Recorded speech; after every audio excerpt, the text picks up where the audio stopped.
Hello everyone, welcome to TV star Kota. I am Suryabhan Singh Rajput. तो यार छोटे, लास्ट सेशन में मैंने आपको एक एनएलएम की बहुत अमेजिंग सी ट्रिक बताई थी, अगर आपको याद होगा। और अगर आपने वो ट्रिक नहीं देखी है तो मेक श्योर करके जाके वो पहले ट्रिक देख के आए प्यारे बच्चों, राइट।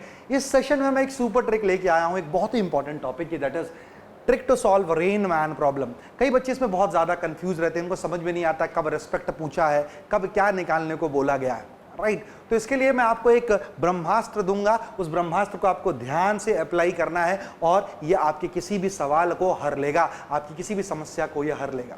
ऑलराइट, तो आपसे गुजारिश है कि नोट्स कॉपी आप अपने पास लेके बैठ जाएं। इस सवाल को सबसे पहले आप सॉल्व करें अपने तरीके से और उसके बाद इसके सॉल्यूशन की तरफ आगे बढ़ें। तो मैं एक बार स्क्रीन के सामने से हट जाता हूं। Make sure to solve it and then move forward. आइए देखते हैं सवाल क्या बोल रहा है और उसको सवाल को करने के लिए कौन सी ट्रिक लगने वाली है। इससे पहले मैं आपको बता दूं, अगर आपको ये सुपर ट्रिक के सेशंस पसंद आ रहे हैं तो नीचे कमेंट बॉक्स में जरूर बताइए बेटा, यही मेरे मोटिवेशन बूस्टर है, इसी पे मैं आपके और अमेजिंग सुपर ट्रिक्स लेके आऊंगा। ऑलराइट एवरीवन, तो कमेंट बॉक्स में जरूर बताना सुपर ट्रिक आपको कैसा लगा। आइए देखते हैं सुपर ट्रिक क्या है। ये बोल रहा है कि यार, a man standing on road, एक बंदा रोड पे खड़ा है, उसको लगता है उसने has to hold umbrella at 30 degree with the vertical to keep the rain away. He throws the umbrella and start running at 10 km per hour and he finds that raindrops are hitting his head vertically. Find the speed of the raindrop with respect to the road and the moving man. बहुत आसान सा सवाल है, पर आपको अपने दिमाग को क्लस्टर फ्री रखना है। देखिए इसका सुपर ट्रिक क्या है, सिर्फ इसका एक ही सुपर ट्रिक है छोटे, और सुपर ट्रिक ये है,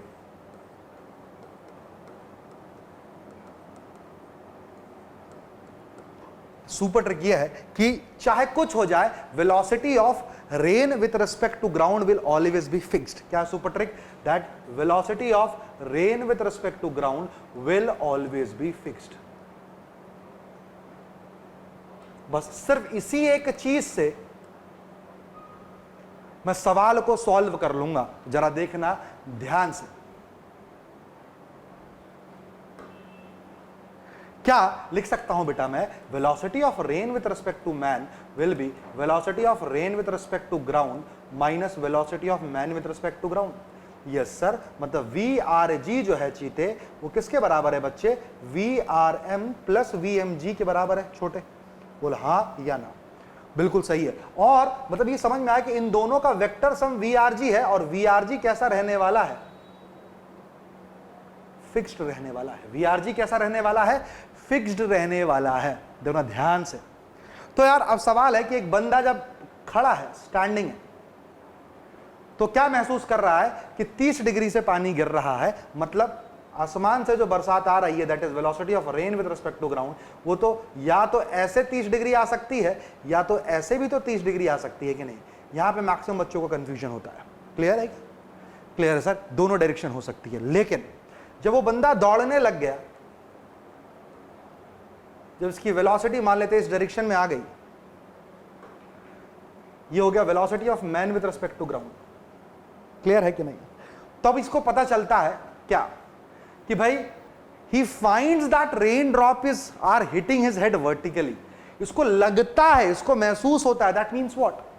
मतलब इस डायरेक्शन में velocity of rain with respect to man है, तो इन दोनों के, ये तो क्या है छोटे, इन दोनों का वेक्टर सम है ना, वेक्टर सम है तो इन दोनों के बीच में रहना चाहिए। मतलब ये वाला डिस्कार्ड हो गया, ये वाला सही है, तो ये हो गया फिक्स्ड। देख ले ध्यान से, ध्यान से देख। कोई चमका क्या? बिल्कुल चमका क्या? बिल्कुल सर चमका। तो देख ध्यान से छोटे, ये था 30 डिग्री विथ वर्टिकल, ये फिक्स था, ये जो है ये फिक्स्ड है, और इसकी मैं वैल्यू मान लेता हूं कुछ, late us suppose this is you, this is you. ये आपको दे रखा है बेटा, ये कितना दे रखा है आपको बताइए? सर ये तो आपको 10 किलोमीटर पर आवर दे रखा था मुझे। बिल्कुल। और ये कितना है? Let us suppose this is what? V. खत्म। अब आपको पता है मेरे भाई, ये इन दोनों का रिजल्टेंट है जो कि फिक्स्ड क्वांटिटी है, तो क्या लिख सकता था? u sin 30 is 10। करेक्ट है? तो u is equals to 20 kilometre per hour. क्या यहां तक आप सबको कोई समस्या है? नहीं है सर। अच्छा एक बात बता, क्या मैं लिख सकता था u cos 30 is equals to v, है ना बेटा। तो कितना हो जाता v की value 20 into √3 divided by 2, that is 10√3 kilometre. क्या आप सबको ये बात समझ में आई मैंने कैसे सॉल्व किया है? बिल्कुल सही सर। तो क्या इस पे बेसिस पे आप किसी भी प्रकार का रेनमैन प्रॉब्लम कर सकते हैं? तो इससे एक लेवल और अप करते हैं ताकि आप किसी भी प्रकार का रेनमैन प्रॉब्लम खट से सॉल्व कर लें। तो बस आपको क्या याद रखना है कि चाहे कुछ हो जाए, velocity of rain with respect to ground हमेशा फिक्स रहने वाला है, हमेशा, ये कहीं नहीं हिलने वाला है। ये सब बदलते रहेंगे, ये सब आते जाते रहेंगे छोटे, पर रंगमंच का ये किरदार जो कि कौन है, velocity of rain with respect to ground है, ये वहीं खड़ा था, वहीं खड़ा है, वहीं खड़ा रहेगा। समझ में आई क्या मेरी बात? बिल्कुल सही सर। तो चलिए देखते हैं अगला प्रश्न हमारे पिटारे में कौन सा है। चलिए देखते हैं क्या है अगली सवाल आपके पोट्री में। अगला सवाल है सर की पोट्री में, a man running on a horizontal road at 6 kilometre per hour find the rain falling vertically. Simple सीधी सी बात है कि यार भाई एक बंदा है इधर की तरफ घूम रहा है 6 किलोमीटर पर आवर से, उसको क्या महसूस होता है? उसको महसूस होता है कि that velocity of rain with respect to man vertical है। कैसा है बेटा? वर्टिकल है। इसको मैं v का नाम दे देता हूं। क्लियर है कि नहीं? एकदम सिंपल सिंपल। देखो कैसे डायग्राम बनाते जाऊंगा आगे।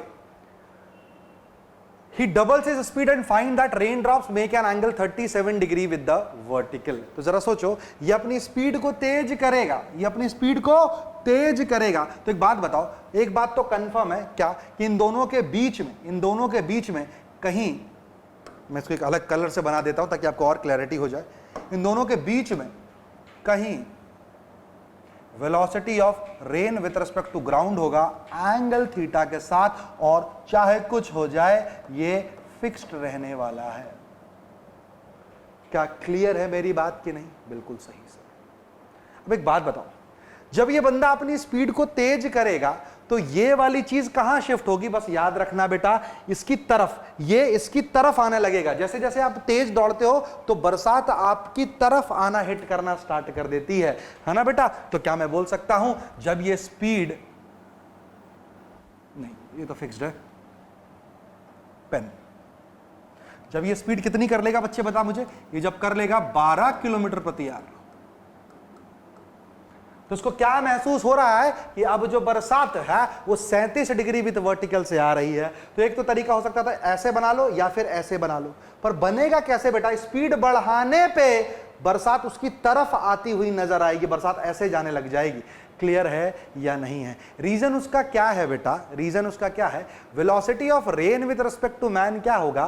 Velocity of rain with respect to ground minus velocity of man with respect to ground. तो जब ये माइनस होके इधर की तरफ जाएगा बेटा, तो ये चीज जब बढ़ेगी तो ये इधर की तरफ शिफ्ट होना स्टार्ट हो जाएगा। क्लियर है कि नहीं? ये तो फिक्स है ना? तो इसका माइनस क्या होगा? इधर की तरफ जाएगा। जब ये चीज बढ़ेगी माइनस में तो ये इसकी तरफ शिफ्ट होगा। मैं कैसे याद रखता हूं वैसे आप भी याद रखिएगा। जैसे जैसे मैं अपनी स्पीड बढ़ाऊंगा वैसे वैसे velocity of rain with respect to man मेरी तरफ आना स्टार्ट हो जाएगी, मेरी तरफ और झुकना स्टार्ट हो जाएगी। सेम ये कंसेप्ट याद रखना, ये फंडा याद रखना। तो देखिए ये कुछ ऐसा कर दूं मैं, बिल्कुल सर। इसको मैं कुछ v डैश बोल दूं, बिल्कुल सर। क्या अभी भी VRG फिक्स रहने वाला है क्या चीते? बता मुझे। बिल्कुल सही सर, अभी भी VRG तो फिक्स ही रहेगा, क्योंकि अभी आपने ही बताया कि चाहे कुछ हो जाए this will always be fixed. इसको U बोल देता हूं मैं, ठीक है बेटा? VRG को क्या बोल देता हूं? U बोल देता हूं। क्लियर हो गया सबको? बस खत्म हो चुका है, यही था कंसेप्ट। प्रॉब्लम सॉल्व हो चुकी है। मुझे बताइए, ये एंगल प्रॉब्लम में मेंशन्ड है 37 डिग्रीज। देखो मैं कुछ नहीं करने वाला हूं, मुझे पता है क्या ये भी कितना है बेटा? ये तो U है, फिक्स था। तो U cos थीटा चाहे कुछ हो जाए 6 के बराबर है इस केस में, और U sin थीटा किसके बराबर है बेटा? V के बराबर है। Equation 1, equation 2। यहां पे आते हैं अपन। यहां पे क्या मिलेगा मुझे बताओ? यहां पे U cos थीटा जो मिलेगा वो किसके बराबर मिलेगा? 12, है ना? माइनस V का एक कंपोनेंट आएगा इधर V डैश का। कितना आएगा बेटा? V dash sign of 37 degrees. और यहां क्या कंपोनेंट आएगा V डैश का? जरा मुझे बताओ बच्चों। Sir V dash cos of 37 degree. तो सर u cos थीटा जो होगा वो क्या किसके बराबर होगा बेटा, वो होगा 12 minus v dash sine 37 sine 37, क्योंकि रिजल्टेंट है ना, ये इन दोनों का रिजल्टेंट है, क्लियर है। तो इसका ये हॉरिजॉन्टल कंपोनेंट कितना हो जाएगा 12, और इसका भी तो कंपोनेंट आएगा माइनस v डैश साइन 37, और इसका वर्टिकल कंपोनेंट कितना होगा, that is u of sine theta is equals to, क्या मैं बोल सकता था बेटा, ये v डैश cos 37 डिग्रीज के बराबर है। चमका कि नहीं चमका, बिल्कुल सही। तो देखो जरा 12 को इससे इक्वेट कर दोगे, क्या लिख दोगे बताओ, 12 minus v dash sine 37 is equals to, है ना, 12 minus v dash sine 37 is equals to 6, because 6 is equals to v dash sine 37 कितना होता है बच्चे, 3/5, 3 दूनी 6, v डैश की वैल्यू कितनी आ गई बच्चों, 10 what kilometres per hour. If v dash is 10, है ना, देखो ध्यान से बेटा, v डैश इज 10, तो ये v और ये v डैश cos 37 भी इक्वल होना चाहिए, तो 10 into 4/5 that is 8 kilometre per our, correct है। v की वैल्यू भी आपको पता चल गई, 8 किलोमीटर पर आवर है। क्या सबको समझ में आया बेटा, बिल्कुल। इन दोनों को स्क्वायर करके ऐड कर दोगे तो आपको पता चल जाएगा u square sir 6 square plus v की वैल्यू कितनी थी बेटा, 8 स्क्वायर के बराबर है। तो 8 64 प्लस 36 100, तो u की वैल्यू आ गई आपके पास 10 किलोमीटर पर आवर। आप देखिए कितनी सहजता के साथ आप किसी भी रेन मैन प्रॉब्लम को सॉल्व कर सकते हो। बस आपको क्या याद रखना है बेटा, चाहे कुछ हो जाए VRG फिक्स रहने वाला है। और दूसरा क्या इंपॉर्टेंट याद रखना है पॉइंट बेटा, कि अगर बंदे की स्पीड तेज होगी तो velocity of rain with respect to man उसकी तरफ और इंक्लाइन होगा। तो दैट वॉज व्हाट बेटा रेन मैन प्रॉब्लम। तो आप कमेंट बॉक्स में जरूर बताइएगा आपको ये कैसा लगा बेटा। I will be waiting for your comments, right प्यारे बच्चों। तो मिलते हैं अगले सेशन में और बढ़िया से ट्रिक के साथ। चलिए तब तक के लिए ऐसे ही पढ़ते रहो, मचाते रहो, and thank you for patient listening.